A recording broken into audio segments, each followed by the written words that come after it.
আসসালামু আলাইকুম। সবাইকে শুভ সন্ধ্যা। আপনাদের সাথে আমাদের নতুন অতিথির পরিচয় করায় দিই।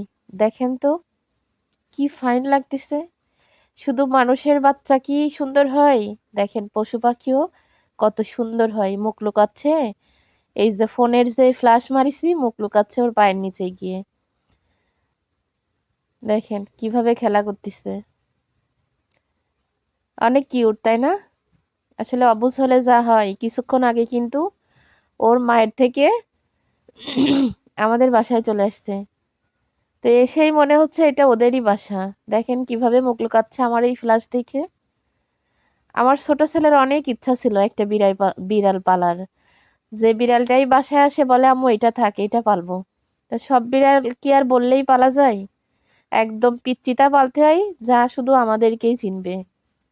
আমারও খুব ভালো লাগে কিন্তু ভীষণ ভয়ও লাগে। দূর থেকে দেখতে ভালো লাগে। কিন্তু ভয় লাগে যদি কাছে এসে গা ঘেঁষে বা কোলের পরে উঠানো ভয় লাগে। ওদের ভয় লাগে না। আমার সেজো বোনের একটা ছেলে আছে ছোট ছেলে। সেও প্রচন্ড বিড়াল প্রেমিক। বিড়াল ছাড়া কিছু বোঝে না আর সে বিড়ালও ওরে ছাড়া কিছু বোঝে না। তারপরে আমার আরেকটা বোনের মেয়ে আছে সোহা। সেও মানে বিড়াল ছাড়া কিছুই বোঝে না। তা আসলে বিড়াল পালা বা বিড়াল মানুষের সাথে মানুষের মতো হওয়া এটা কিন্তু সম্পূর্ণই একটা ভাগ্য লাগে। আর বিড়াল পালার জন্য কিন্তু একটা মন লাগে, ভালোবাসা লাগে। বিড়াল সব বাড়ি থাকে না আর বিড়াল সব বাড়ি কিন্তু পছন্দ করে না।